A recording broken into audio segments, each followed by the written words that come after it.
याचसोबत madam तुम्ही जसं मुलींच्या एज्युकेशनबद्दल बोललात, तर जसं तुम्ही सांगितलं की 10वी पर्यंत त्या शिकतात, पण ते कुठल्या क्वालिटीचं शिक्षण भेटतं ते आपण नाही सांगू शकत. मग 10वी नंतर पुढचं शिक्षण घेण्यासाठी सुद्धा काही ठिकाणी मला वाटतंय बंदी आहे किंवा ते जात नाहीत. मग ते घरच्या परिस्थितीमुळं असावं किंवा समाजाच्या काही दृष्टिकोनातून असावं किंवा आणखीन काही वेगवेगळी कारणं असू शकतील त्यांची.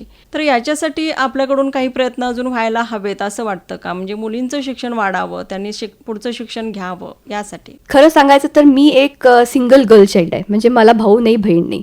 आणि जेव्हा मी हे काम सुरू केलं त्यावेळेला मला माझं मास्टर्स कम्प्लीट केलं, पोस्ट ग्रॅज्युएशन कम्प्लीट केलं. तर त्याचं महत्त्व मला कळलं नाही. ज्यावेळेला मी शिक्षण घेत होते मला नाही वाटलं की काय ठीक आहे, मी पोस्ट ग्रॅज्युएशन केलं आणि झालं. पण ज्यावेळेला मी ह्या बायकांच्या बरोबर काम करायला लागले त्यावेळेला मला हे जाणवलं की 10वी नंतर मुलीला शिक्षण घेणं हे एक प्रिव्हिलेज समजलं जातं. म्हणजे असं सोपेपणाने त्यांना शिक्षण मिळतच नाही पहिला तर. ह्या कुटुंबात 1-3 मुली असतील, एखादा मुलगा असेल किंवा 3-4 मुलं तरी असतातच असतात.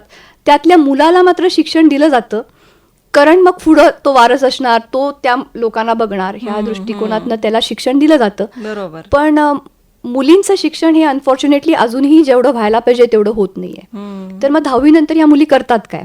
10वी नंतर ह्या मुली घरात आईला मदत करतील, स्वयंपाकात मदत करतील किंवा मग त्यांचं लग्न, एक आपली जबाबदारी पार पडली म्हणून त्यांचं लग्न करून दिलं जातं. मग हे सायकल परत रिपीट होणारच. काम कारण आता 10वी नंतर तुम्हाला जॉब मिळणार कुठं?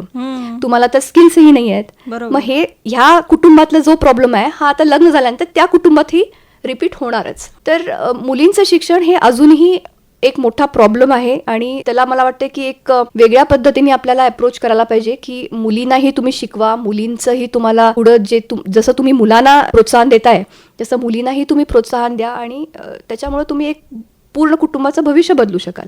आता माझ्याकडे एक मुलगी होती जिला आम्ही फ्री शिक्षण देत होतो आणि तिच्या घरातली परिस्थिती अशी होती की तिचं शिक्षण पॉसिबल नव्हतं. 10वीत अतिशय चांगले मार्क्स मिळाले होते, ती बोर्डात आली होती. तर तिचं शिक्षण आम्ही केलो. मग आई म्हटली ठीक आहे. 12वीमध्ये पण ती पहिली आली कॉलेजमध्ये आणि मग ती म्हटली की बीकॉम ती करेल. BCom first year second year तिने केलं आणि कॅलिबर एवढं होतं की ती जर परीक्षाची तयारी केली असती तर ती नक्कीच IASच्या लेवलचं किंवा KS लेवलचं ती नक्कीच पार करू शकली असती. पण जेव्हा ती सेकंड इयरला होती त्यावेळेला तिची आई तिच्याबरोबर आली आणि मला म्हणाली की मॅडम आता शिक्षण मी पुढं कंटिन्यू करू शकत नाही. मला वाटलं की मी जर फ्रीमध्ये त्या मुलीला शिक्षण द्यायले तर मग प्रॉब्लेम काय आहे? आपल्याला एक असतं ना की आपण मदत करायला, ठीक आहे आपण पैसे स्पॉन्सर करायला, मग प्रॉब्लेम काय आहे? हो ना. तिच्या आईने मला म्हटलं की तुम्ही एका मुलीचं शिक्षण करायला लागलाय, तिच्या पाठीमागे एक मुलगा आहे आणि एक मुलगी आहे, त्यांचं काय होणार?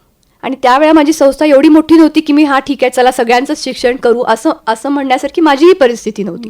मग तिने म्हटलं की हिला गव्हर्नमेंट जॉब मिळालाय, तालुका पंचायतचा काहीतरी जॉब होता तो, आणि जी रक्कम होती ती त्यांच्यासाठी खरोखरच मोठी होती. मग तिने म्हटलं की शिक्षण काय उपयोग आहे, जर मला आता हे महिन्याला पैसे मिळत आहेत तर माझी मुलगी ते शिक्षण सोडू दे आणि ती त्या जॉबला लागू देत. तिचा चेहरा एवढासा झाला होता त्या मुलीचा, पण ऑप्शन काहीच नव्हतं.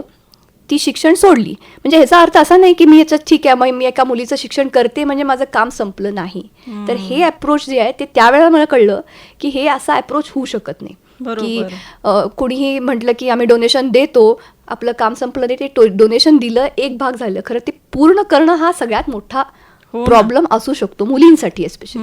मग सध्याची परिस्थिती काय आहे? म्हणजे अजूनही त्या लेवलचे बदल व्हायला हवेत असं वाटतं ग्रामीण भागामध्ये? हो नक्कीच. मला तरी वाटतं की जसं आता बेळगाव मधले बरेचसे डॉक्टर्स आहेत किंवा बरेचसे लोक आहेत जे सायकोलॉजिकली पण त्यांना सांगू शकतील की हे असं नाही आहे. पुढचं त्यांना दिसून यायला पाहिजे की तुम्ही फार शॉर्ट टर्म विचार करायला लागलाय की चला तिचं लग्न केलं, माझी जबाबदारी संपली. हे फार शॉर्ट टर्म आहे. का म्हणजे हेही मी त्या बायकांना सांगते की हे शॉर्ट टर्म तुम्ही गडबडीने लग्न करता आणि मग 1-2 वर्षात प्रॉब्लेम्स इतके सुरू होतात की ती मुलगी परत येते, मग तुमचा प्रॉब्लेम सॉल्व्ह झाला कसा? त्यामुळे हे त्यांना अवेअरनेस स्प्रेड करणं जे आहे ना, त्यांच्याबरोबर बोलणं, त्यांना वाटणं की हा बाबा कोणतरी आहे आपल्यापेक्षा थोडं तरी शहाणा आहे जे आपल्याला गाईड करू शकेल. तर गायडन्सची आवश्यकता